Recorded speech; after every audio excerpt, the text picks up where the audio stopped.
ভাই গো, আজকে না খুব কষ্ট লাগে, খুবই কষ্ট পাই। কিছু কিছু কথা ভাবলে না বুকটা ফেটে কান্না চলে আসে। কেন জানেন? একই মায়ের গর্ভে থাকা ভাই বোন গুলো না বড় হয়ে কেমন জানি পর হয়ে যায় গো ভাই।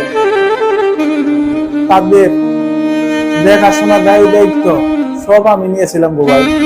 আমি না তাদের বড় ছিলাম, তারা না এখন কেমন জানি পর হয়ে গেছে গো ভাই।